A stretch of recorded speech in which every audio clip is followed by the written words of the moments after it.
amasaha ndi mu kazi arye mbona inuza link zawe Bahati musuzanye ngo salama aleikum. uyu ni hagati wanjye rega ntase nagorobizi ni hagati wanjye rwose Assalamualaikum Bahati. Walaikum salam ariko la screen alhamdulillah ntago mbonye ko la screen afite blue tick ariko la screen nawe Nk'abandi bakire bose. This is good actually. King herself irihe blue tick yawe umva ngiye na boutique sha izayingurira se sheri Uskina space recorded uri kutumugabo abandi ngo nishuri. nari nose niko sheri n'umugabo wanjye wenyine yata n'uwabandi namwitiza nari I know Raswi ibintu bya business ntabwo bya mubimenya mumbwire murabona mvangiye mubwire rero reka mbwire ko hamwe se ari kuvuga ngo haje amafaranga yes ikintu cyitwa amafaranga cyatubereye ikintu cy'ikibazo cyane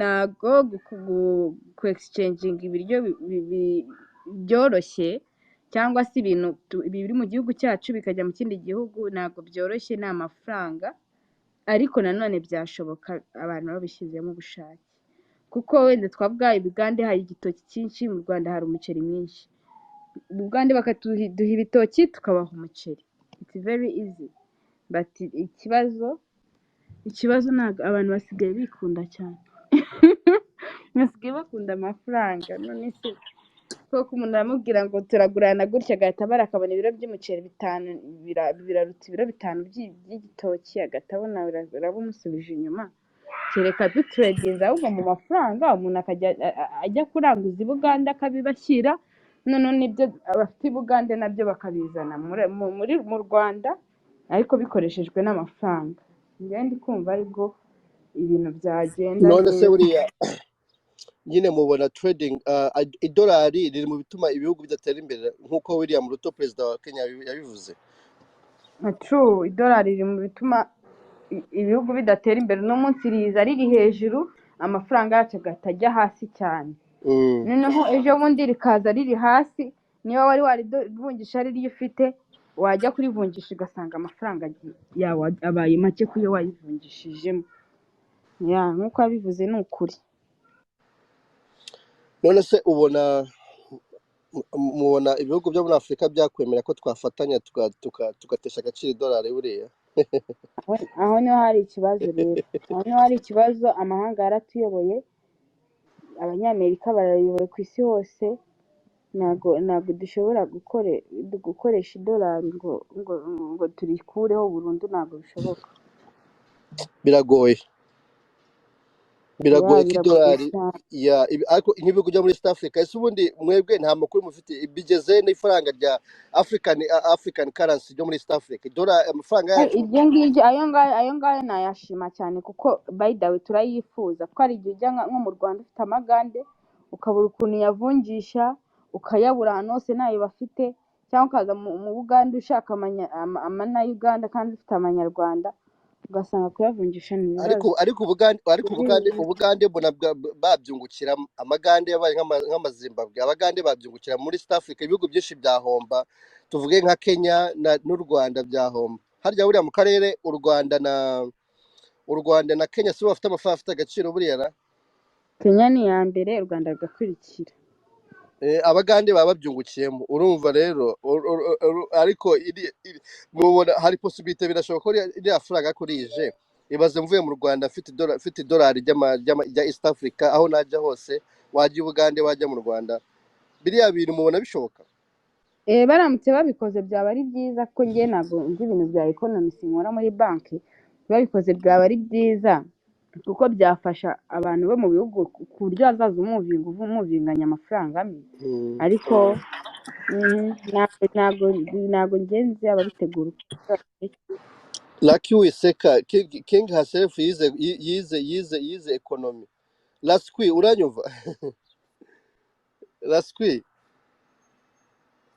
ese Lucky ari konsekibiki Lucky aribora guseka kandi ntazi ko wize economics urumva ariko jewe numva one currency muri East Africa iramutsije byadufasha byadufasha kudakenera amadolari cyane kudakenera nyine amadolari ku buryo winjira ujya kuva Ubugande muri Uganda ukavunjisha mu dolari kugira ngo mu Rwanda bataguhenda wajya kujya i Congo ukajyana idolari wajya kujya ku Burundi nuko rero byadufasha kugira ngo tugabanye gukoresha amadolari none se buriya icyitwa amadevize tujya tuvuga ntago twakongera kubona amadevize ngire ngo twayabona nabo baza tukabavunjira mu idolari ryacu mu idolari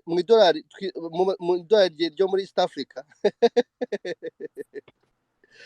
urumva yes manje ibyo bintu ntabwo nshaka kubyumva nyine nshakira wa mugabo witwa ngo nyira amafaranga yongera twohereza amafaranga inzara iratwisha inzara irabishe he nawe se uri mu bantu inzara yishe urumva la screen ngo yantumiye kuri space ye nkaza nitwanyira amafaranga asukini arashekeje arashaka oyashakisha wa mugabo witwa nyira wa mugabo the last queen we wa mugabo witwa nyira amafaranga yagiye nyira amafaranga yarakennye uva umujama bamushakishe yongera tumenyemo amafaranga umva kandi tujye kujya muri kara muri $1 East Africa dollar murabona bitazadufasha we ni ukuri kw'Imana kuko amadolari araturembeje arimo gutuma amafaranga atagaciro arimo gutuma ibihugu bidatera imbere. Do you guys think East African dollar can be niba twabyita African currency kuko William Ruto nawe numva speech ye, it was really interesting. Are we ready? Sinzi ko turi ready. Ese are we ready right now? Kubera yuko ibihugu byinshi birimo gutekereza kuba byashiftinga tugakoresha ku buryo njye muri Zambia nkagura imyenda yaho nkabaha ibitoki bivuye mu Rwanda tuga trading by our own currency. So I believe Lucky, this thing can work. What do you think? I don't know ever sinzi ko bano bazungu bazabyemera no se Gaddafi didn't he try it. Gaddafi yari nza bikore nuza one African currency reba aho byamugejeje bahise bamwica. So it's very hard, especially with DRC being in East Africa community right now. Sinzi ko abazungu bazabyemera. It's gonna require no ko abazungu bagura anything that we produce in that currency. So they would not be willing to be double paying. So it's gonna be a lot of diplomacy going through that. Every country has to be on the same, on the same page kugira ngo bibe nk'ukuntu babivuze Uganda ishobora kubyungukiramo and then some countries bakaluzinga. So it's gonna be a lot of meetings kugira ngo ibyo bintu bicemo. So it depends nyine uko this presidency n'umubano bafite niba babyumva kimwe bazabikora ariko no kubikora tena they have a way to introduce it to the World Bank. They have a way to introduce it to kuri bad the African bad na introduce currency. It's a lot of things that have to go in motion kugira ngo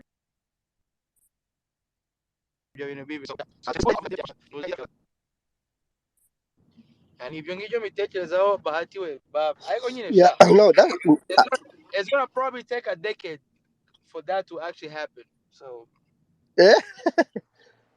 ariko nanjye kuvuga ko abarabu babigezeho. Abarabu bafite petrol actually. Arabs bafite petrol bafite they have you're right bafite petrol ariko byatwara igihe ahubwo ikibazo bamwe aba banyafrika aba president ntago they can't be all ready. Aba banyafrika they can't be all these presidents, they can't be all ready. That's true.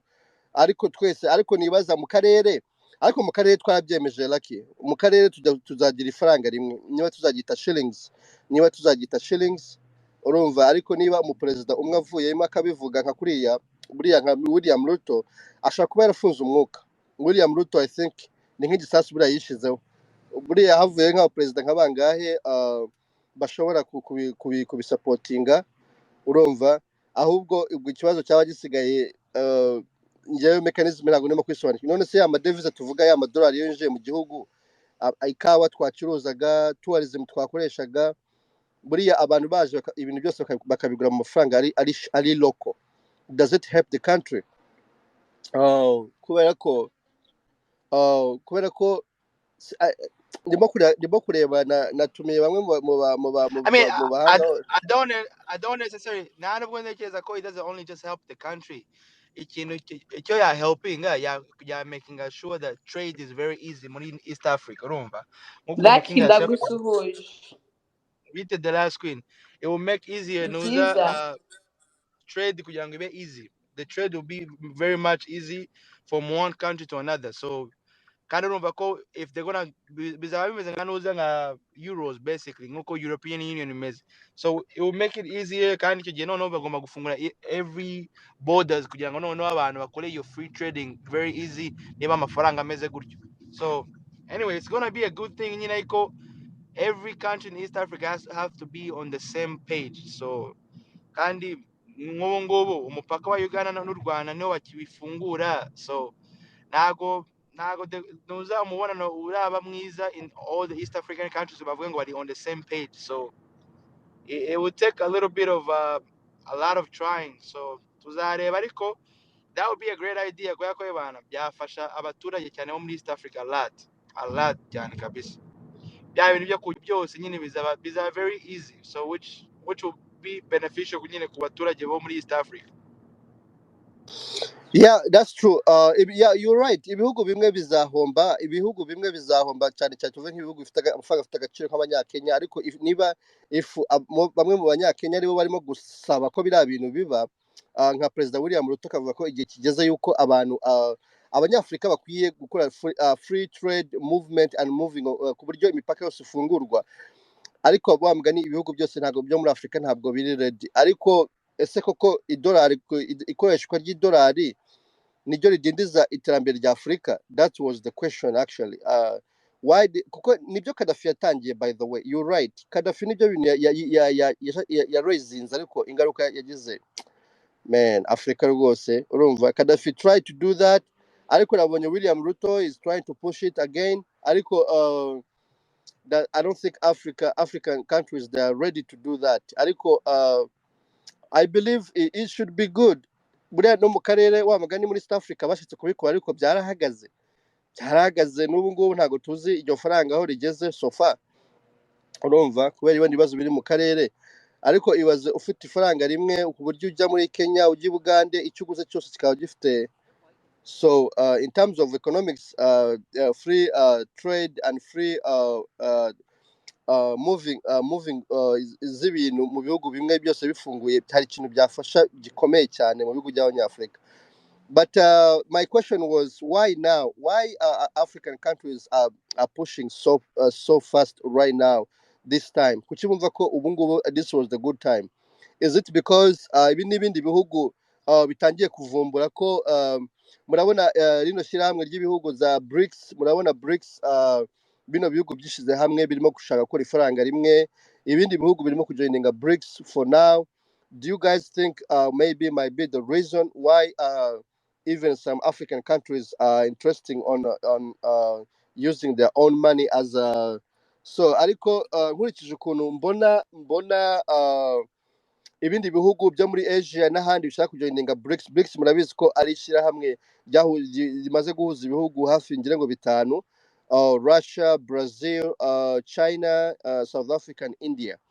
So barashaka gushira ifaranga rimwe n'ibindi bihugu bishaka kujoininga. Ese twe nk'abanyafurika why not tagira our own money? Sinzi ko nk'ibihugu bitoya biciriritse in terms of ibi twita ngo ni hajya amadevize, buriya tudafite amadevize ntabwo ibihugu byatera imbere. So that's the question. So we're gonna have an open discussion. Yeah, Trip Bright, good evening, good morning. How are you, brother? Good evening, Bahati. How are you doing? I'm doing good. I know I just invite you earlier because it's supposed to be, because by there was a lot of spaces. So coming the next 2 hours. So I choose to do before 2 hours so we can tackle this because it's a great and a long debate. Because Why now William Ruto is trying to push Africans to trade or using their own currency? Why now? Gaddafi tried this, yeah. First and foremost is that Ruto is young. He has great prospects for him, going for him, and definitely where he has taken off from, the East African region, is more um, it's more taking shape. I would like to disagree with the gentleman that said because the Rwanda Uganda border have just opened, it's not yet steady business. I would want to assure you, when you check statistics, business has gone by 3 times than prior.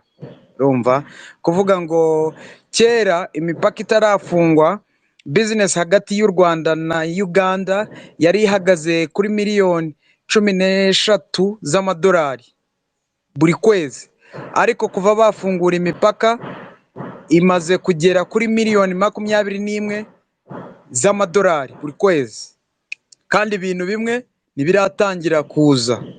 Urumva, because there are a couple of new products that have come, that have been given licenses to come to Rwanda from Uganda. For example, there's more milk coming in from Uganda. There is more dairy products. There is more food coming in from Uganda. They have actually allowed people who can bring a dried cassava, posho, and stuff like that from because the options that were coming from Tanzania were proving to be a little bit expensive. So why now is it good to actually trade? Do I think it is feasible? Yes. Do I think today? No. It would have definitely to take a little bit of some time. Kuko ibihugu bimwe birimo, they are still grappling with a couple of other challenges. Urumva, ibihugu bimwe nibwo bikijya mu matora, ibindi birimo birava mu matora, and elections are always expensive, disorganized and stuff. There is always a lot going on when it comes to politics, coming through. So you have more African countries finding or discovering minerals, which is good. So putting up infrastructure to develop minerals, develop technology and stuff like that. It's gonna take some time, Kandi kugira currency yawe ugomba kubanza building wenda reserves. Urumva, ariko kuva ibihugu bya Afrika byinshi byatangira kugira independence yabyo, most of their reserves have always been in the US dollar.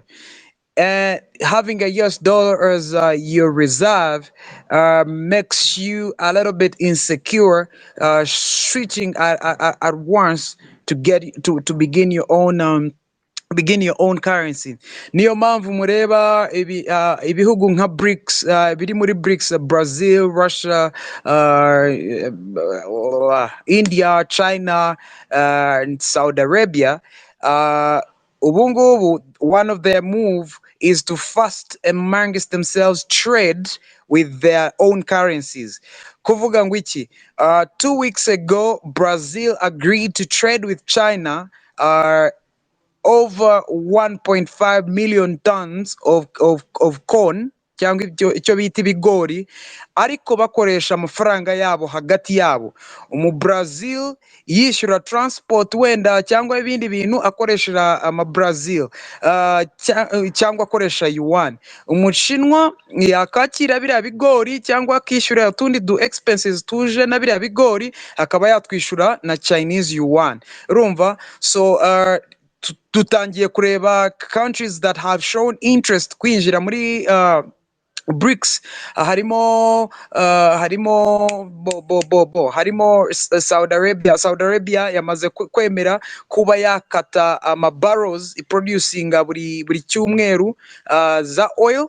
Kuvuga ngo ngwiki, kuvuga ngo ibe yarekera gukompitinga cyane cyane na Russia nayo producing the same good, kugira ngo babanze bafate umwanzuro on the global market that is smart, so that they can have everyone advancing. Now, the rest of the world actually didn't see this coming. Boba tekerezaga ko ngo the OPEC countries, oil producing and exporting countries, ngo zabikoze kuko zishaka ko habanza hakageraho a stability way ukuntu, about trading muri oil niki. But this was actually a move by Saudi Arabia to actually give Russia a bargaining power again in terms of oil and petroleum products, n'ibintu bijyanye na gas. So what am I talking about? Having a currency, or having a currency that unifies a whole continent, big enough to be second in the world, will definitely take a few coadhesive steps and stages. The other time I was watching someone who was talking about, of course, the Africa free trade. I think Lucky Abivuzeho, the Africa free trade. I think we are taking a good step. We are moving faster because of the 52 countries. We already have 35 countries that have already signed, and everything is fully in pipeline. Yes, we are moving towards achieving it, but for now, ikintu kiri visible cyane cyangwa kiri feasible cyane ni ukuba twatangira on regional integration fast. Kuvuga ngo ibihugu biri muri South Africa bibanze bitangire bikomeze cyane inuza ya South African community, like as a South African community. Ibihugu biri muri East Africa nk'ukuntu tutangiye kuinvestinga mu mishinga idufashaho twese, wenda bijyanye n'urugendo rwa train, the East African Standard Gauge Railway, ibintu bijyanye na kuba bashora imari mu muriro. The East African region, compared to elsewhere in Africa, they are building more dams than anywhere in the world. We have over, uribuka cya gihe Bahati nkubwira nti ubu ngubu na mushinga East Africa ifite nkayo ushyirwamo EU amafaranga cyangwa the West. Most of this money is from African Development Bank and the Chinese partners. Urumva kandi amafaranga amenshi cyane cyane ari kuri East African Gauge Railway, the East African Oil Pipeline Project, amenshi yose yavuye muri it was a deal between the Chinese Chinese corporate oil and something exploration, something yitwa Sinuk na Total, as independent companies rather than companies that are from either alliances. So what am I saying? We work towards achieving infrastructure development,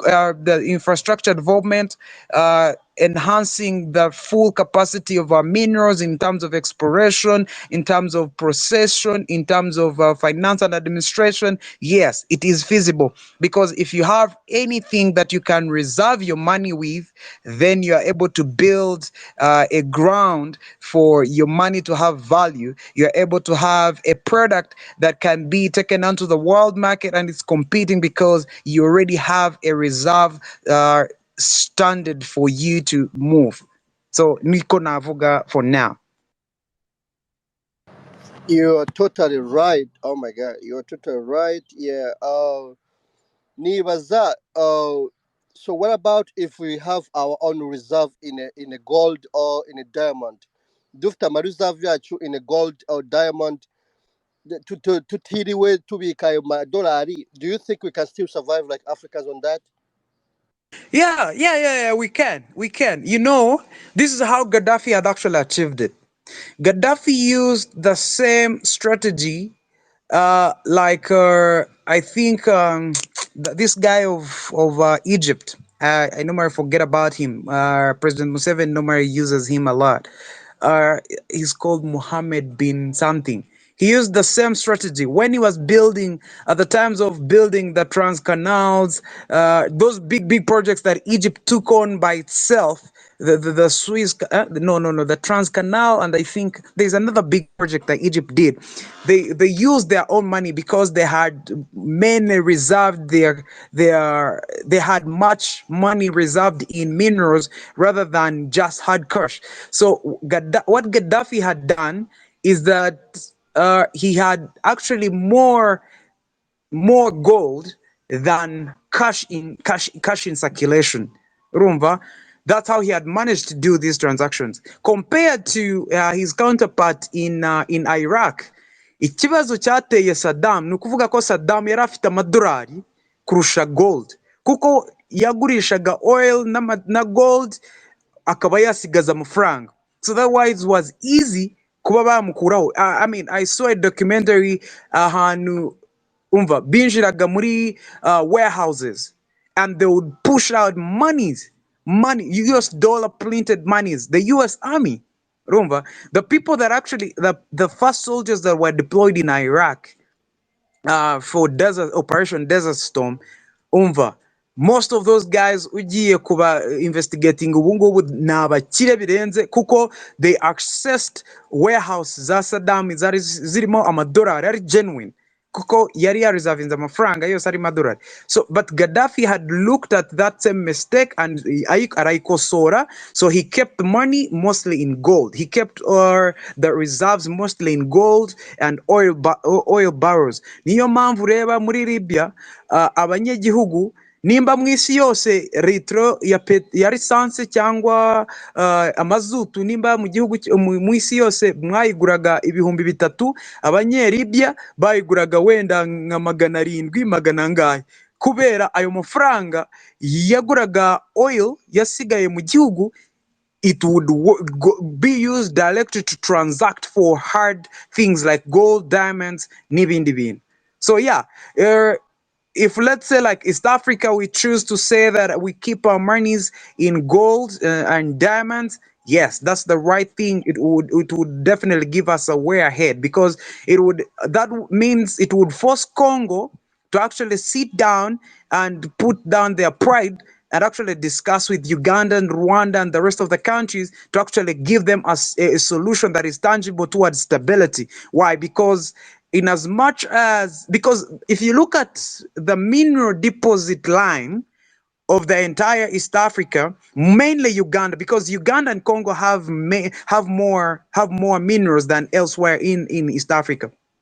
But urebeye neza no kuri Uganda, line iriho minerals cyane cyane, line iriho oil, iriho gold, iriho diamonds, iriho copper, iriho zinc sulfate, iriho uranium, na hantu hegeranye na Congo. Urumva, in the whole Albertine Graben, the whole Albertine region, na hantu hose huzuye iki, ukuyeho maybe a few areas hegeranye na Kenya muri northeast, muri the Karamoja region, which is getting a little bit stable now. So that means if we actually have this discussion, that means in a way we would have to gukemura ikibazo cya Congo. Rumva. That's the reason Museveni was ready to invest on a standard road of I think 100-something kilometers, 175 kilometers into Congo. Now, most people were looking at it from a perspective of, oh, he's coming to take the gold, he's coming to take. But actually, what Museveni was looking at, first and foremost, limestone that is taken to Congo in terms of cement, because Congo is been building. Congo has very marginalized sectors that you can stand in the middle of Kinshasa and you look in the left and you realize, oh, these are very broke people based on the way they live, based on the way they eat, the cars they drive, the housing. And you look in the north across the Congo River and you see estates that are being developed at an unimaginable rate. Urumva, kuko urebye ahantu hari apartments, haraba the estates in which because Congo is believed to have around 8,000, close to 8 million billionaires. 8 million billionaires.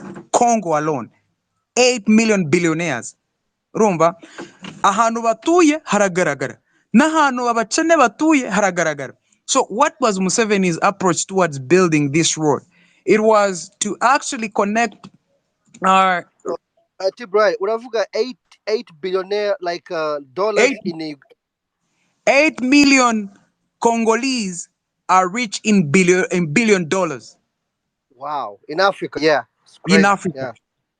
In Africa, 8 million Congolese are rich in a billion. They can get they have at least $1 billion in either cash or other things that they have. So what does that show you? That shows you that first and foremost, Museveni's approach to Congo's issues was his approach towards Kon in the north. He said that they were able to defeat Kon, Rakwena, and the rest of the rebels in the north because they managed to develop infrastructure amidst the hard times. Because when you develop infrastructure, that means military hardware, all the other things are able to reach very fast. And then rebels, in a way, people umva abantu bose batajya bakunda umutekano sha ntibajya bakunda ibyiza. Wowe uzafata itara urishira ahantu abajura bajya bahagarara, urumva? So Museveni's approach was create a link between Uganda and Congo, get products from Uganda, because Uganda is moving fast forward to building more free industrial zones. They have allocated more land to investors. They have allocated more land to mining, the oil and gas, definitely. So he was looking at, if I invest in building some infrastructure into Congo, then in a way we are able to actually help solve some of these conflict issues. When you solve the conflict issues, in a way the groups that were leading the instability, which is one of the biggest expenses Congo has right now, actually the rest of East Africa has right now, is you get the products and the business running quite easy and cheap. Rumba. So what is next? That means you get to sit on table and realize that, okay, you don't have the capacity to develop your mining industry. Me, on the other hand, I've gotten some experience. Why? Because I've been into the copper industry. I'm now developing my oil and gas industry. So let's deal with the capital partners that I've dealt with to develop your business. So here's the thing.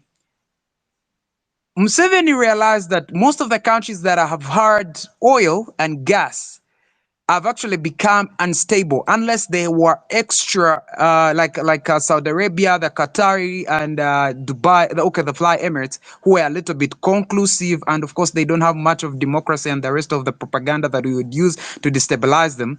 So what he realized, he said, now, if we can mine this oil in Uganda, tukaba twayohereza for processing in Tanzania, bigenewe kwiki babikuye kuri environmental issues. Kuvuga ngo Tanzania has a lot of red soil in the northwest, urumva? So haba hari ahantu heza ho guprocessingira oil kandi utayangije environment, urumva?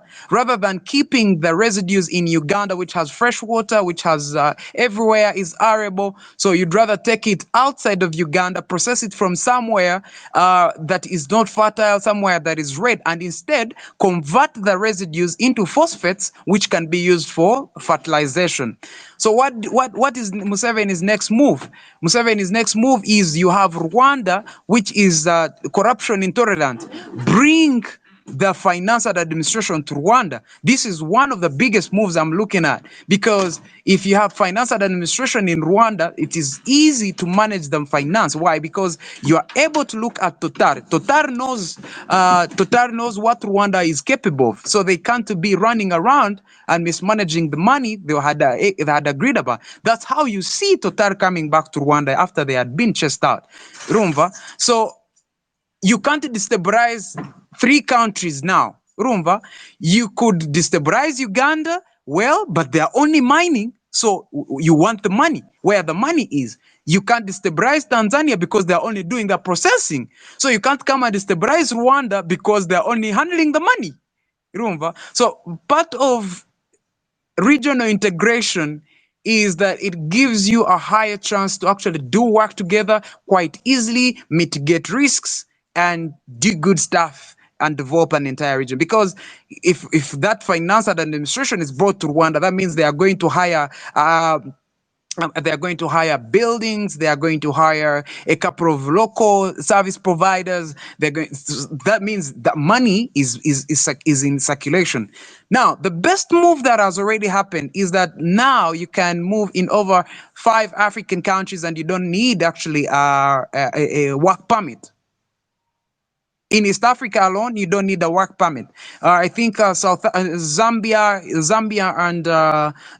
and Guinea are actually also joining the pact, where you can, if you're from the East African region, you can go work in Zambia and Guinea without a work permit. All you need is a visa, which they're also working on, because South Africa, Zambia, and Eswatini were actually also looking forward to actually joining the whole tourism thing that Uganda and Rwanda and Kenya have, where they issue one tourism visa. So the whole pact is, if you can get one visa, tourism visa, you can go to South Africa, Zambia, Swaziland, you come to Kenya, you come to Rwanda, you go to Uganda, which is a full package for you, value for money. So what does this show you? That the more these guys get into alliances and pacts, we get higher advantage. We get higher advantage in terms of market value. We get higher chances of sharing expertise. We get higher chances of, sharing a couple of other things. So this is great stuff. Can it be achieved? Yes.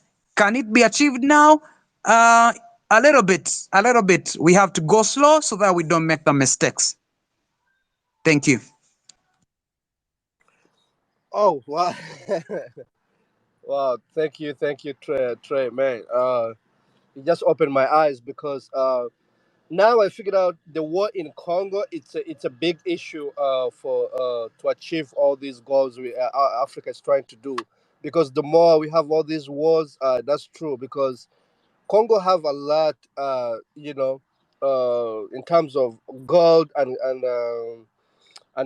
diamond. Ibyo uvuga ni ukuri. Ibyo uvuga ni ukuri, ni ukuvuga ngo kuba Congo hari ikibazo cy'intambara ariyo yakabaye ifasha Afrika mu bihugu bimwe na bimwe.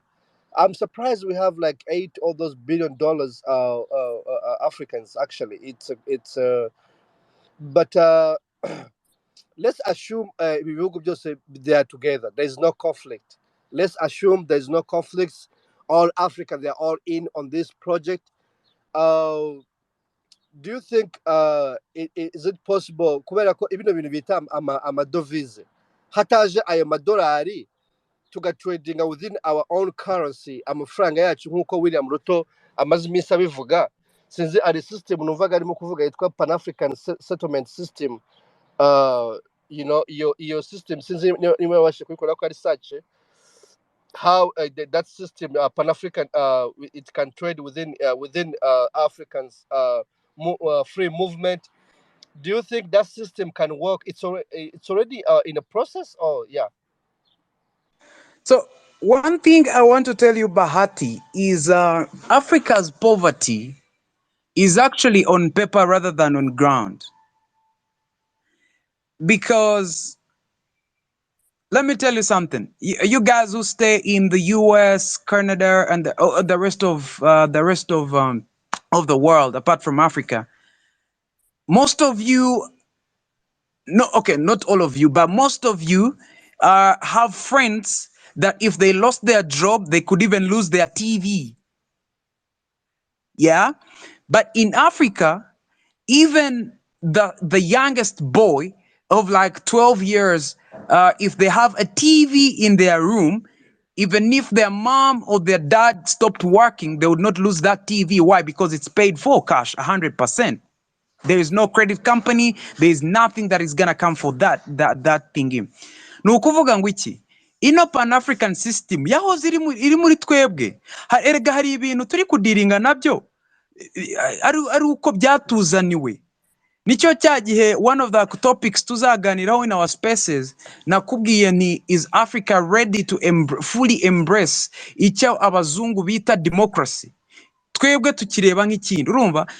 Twebwe kera umuntu yafataga ikawa, urumva, akava wenda nko mu Mutara, kuko abantu bavaga mu Mutara bagafata amata cyangwa amavuta y'inka bakamanuka bakajya za Masaka, ahantu mu Bugande bari badafite inka, bakaba babaha wenda bakaba babaha amavuta y'inka bakabaha ikawa bakaba reka mbabwire mwa bantu mwe bino bintu mureba bimwe byaje mu bindi bihugu cyangwa byavuye muri like in other countries cyangwa other tribes nuko byaje urumva nta munyankore nta munyarwanda wari uzi ibitoki kera byabaga Tanganyika byabaga ahantu bita Masaka of course in central Uganda bon ariko bano bantu basogokuru bacu bajyaga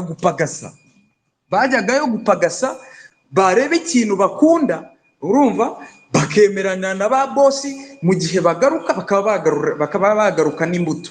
That's the Pan-African system. The Pan-African system is that you present what you have, I present what I have, what you don't have, and we exchange. And when we exchange, we actually kiranyibukije kirakemura na kiriya kintu wavugaga ngo hari ubwo twabika amafaranga yacu mu bintu biri tangible nka gold n'izindi minerals.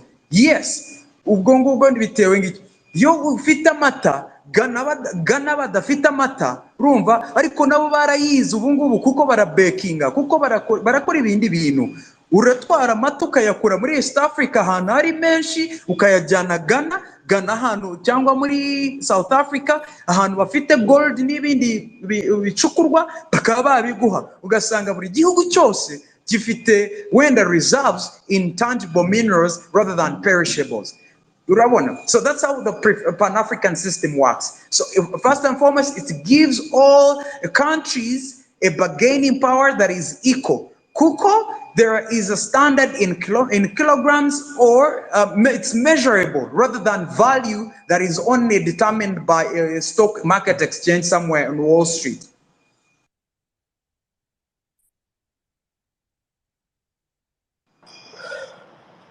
Yeah, wow. Pan-Africa is still there. Ariko William Ruto nkuko amaze iminsi abivuga ino system yitwa Pan-Africanism yavuze ikintu kibabaje ubwo njyewe babintunguye kumva nk'aba billionaire b'abakongomani really Congo ikibazo cya Congo mu gihe gishobora gukemuka. Now I understand it's a big loss kubera ko ibihugu biramutse byishize hamwe bikishira hamwe byose together.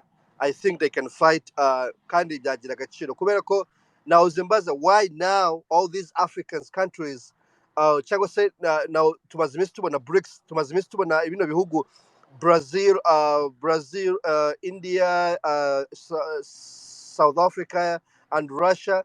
They're encouraging other countries to join.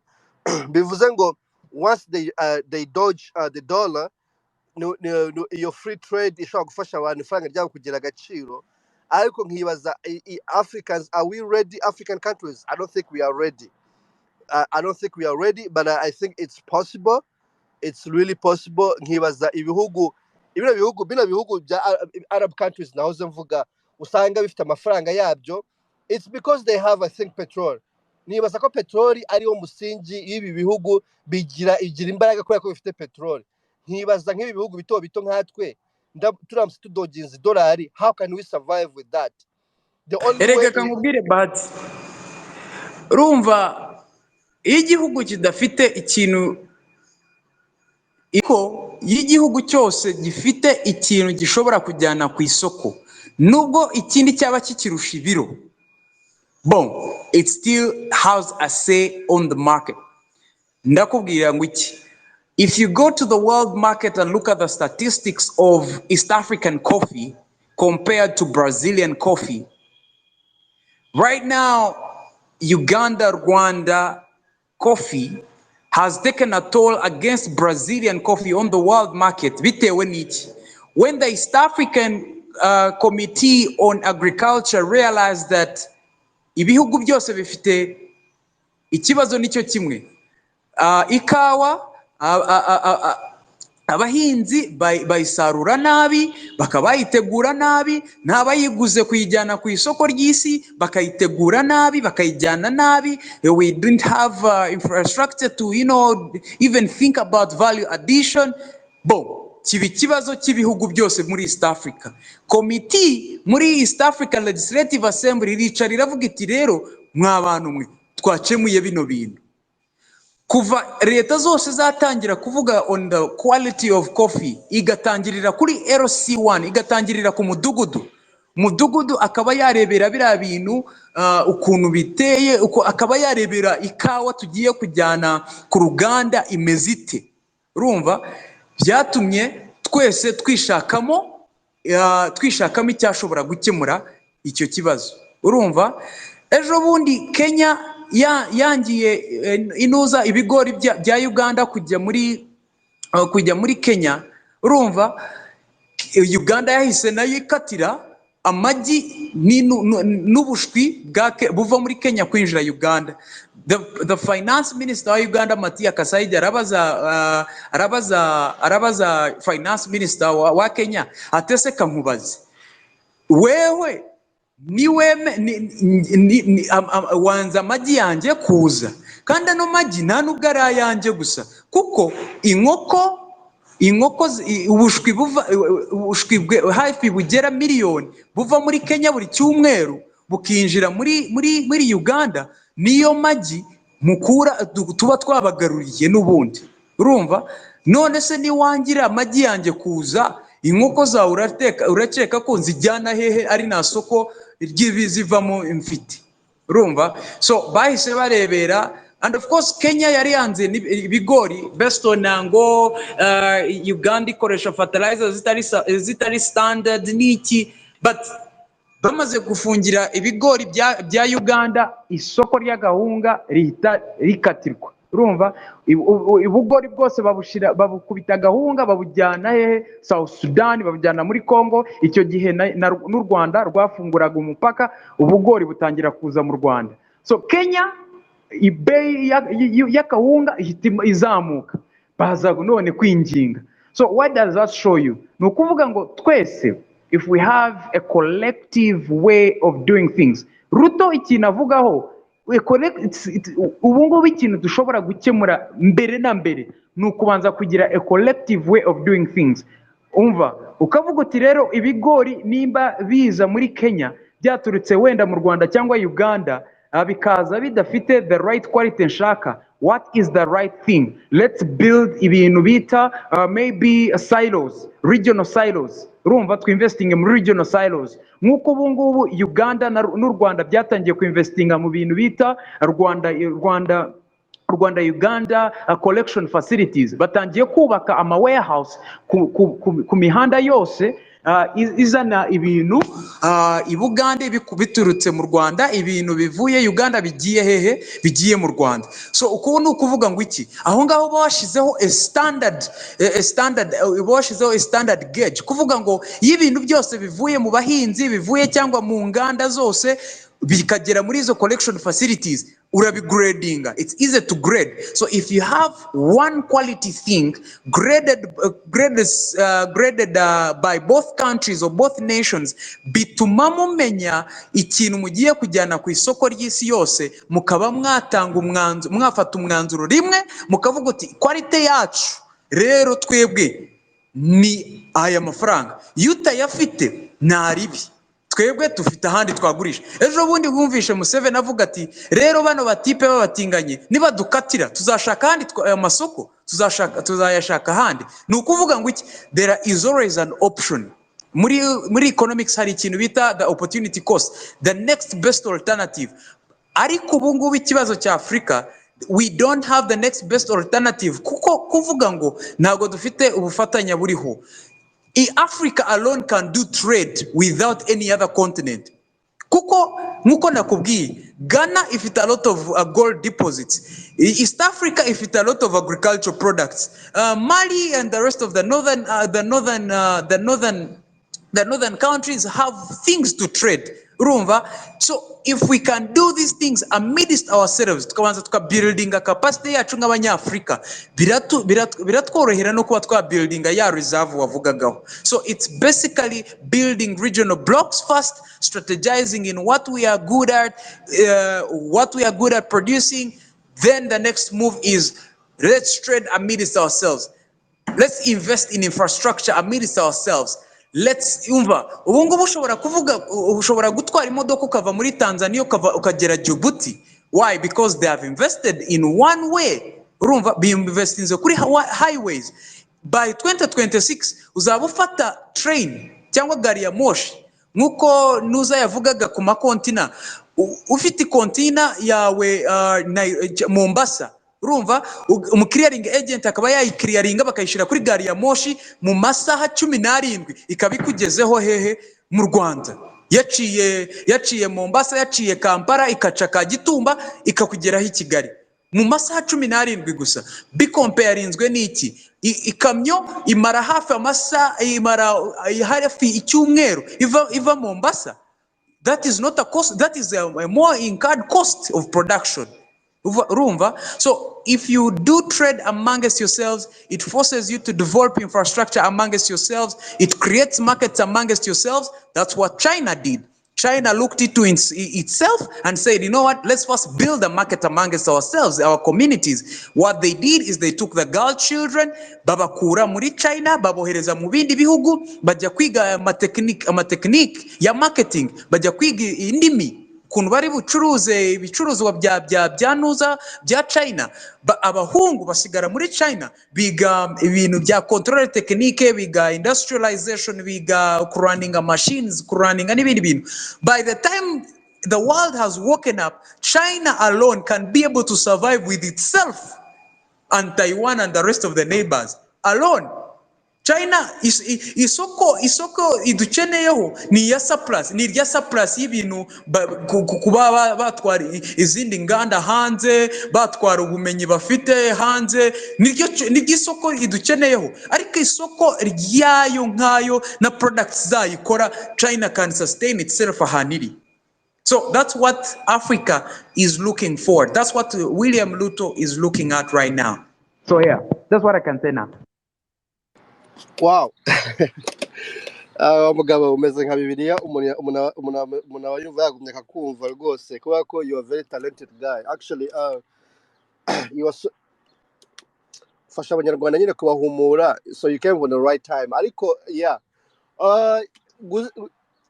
just ikintu nkunganira gikomeye cyane kuri bino bintu, as long as we're still in a conflict, that's why aba bazungu they make sure you're always in a conflict. Look what is happening in Sudan right now.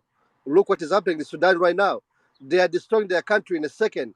So, iki kibazo cha Congo kuba gihari nibaza ko bidindiza ikibazo cha East Africa kuba twahuza rya faranga rimwe twavugaga. Iyi ntambara Congo ifite reserve nyinshi z'ibyo twavugaga bishobora kuba byaradufasha muri East Africa, you know. So, ibi bintu nyine ni ibintu bibabaje abanyafrika kugira dushyire hamwe, ahubwo we are just killing ourselves. Kandi bidindiza ikintu cha free trade. Nje meruka bari barabitangiye. Since actually if you have any I'm just doing a research on that. Free trading yatangiye mu bihugu bimwe, meruka ibihugu byinshi bisinya ku buryo hashaka kuba free trade moving goods anywhere. Nkibaza ibyo bintu sinzi niba byatangira, ariko meruka His Excellency akiri muri commission y'amavugurura bari barabitangiye, ibihugu byinshi byarasinye free movement. Nk'uko wabivuze, Afrika ubwayo ishobora kuba free trading within itself. Afrika igasurvivinga rwose, igasurvivinga itarinze itegereza, ariko nibyo Gaddafi yagerageje gukora. Look what happened to Gaddafi yagerageje kubikora, murabona uko byagenze. Rero icyo umuntu yavuga, I think it's too early. Ugendeye ku kintu wavuze ku building a capacity, to build a capacity it take time. Izo policies ibihugu bihuriyeho. Ikindi kintu nabashije kubona, infrastructure zacu ziracyari hasi. Niba bamugani container ishobora kuza ikanyura Tanzania, nta bundi buryo. Infrastructure is another problem.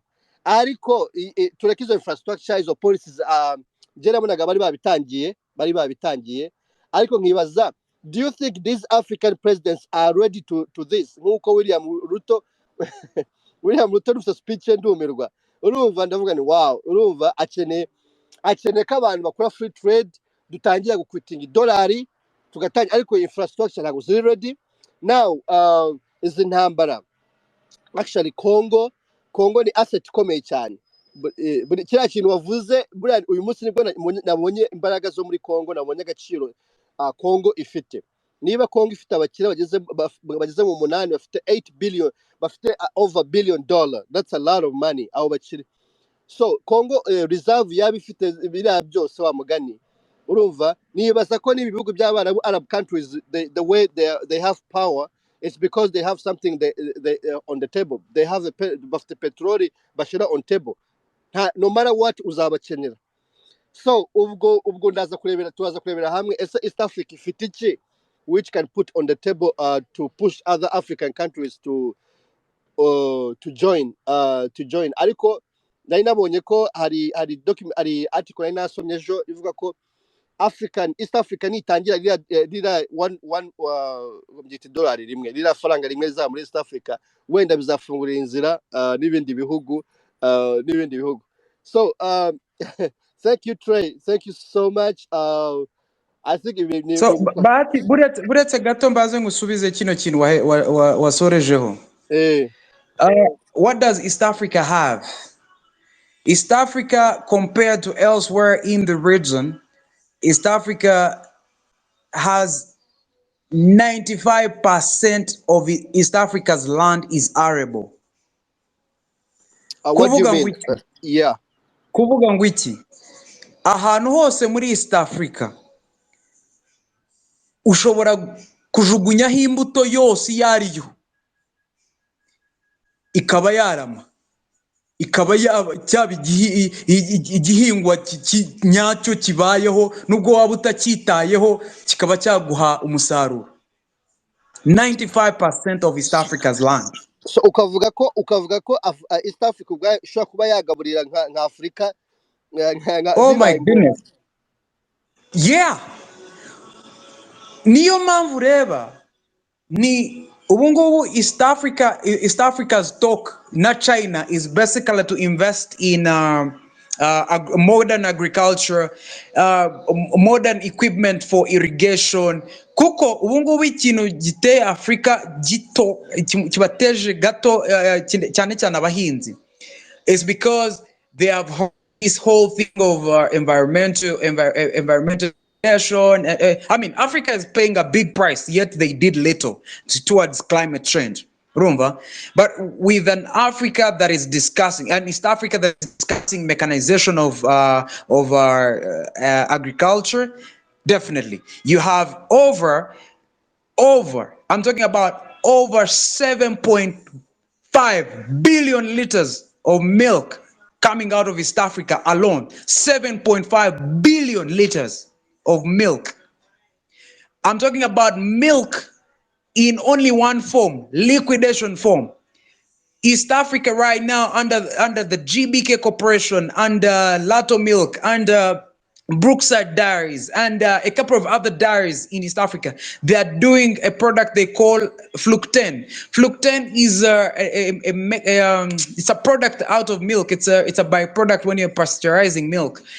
And they're supplying it. They are the only suppliers that Saudi Arabia and the Gulf have right now of Flucten. You get? I'm talking about only 3 countries producing 13.5% of the world's consumed milk.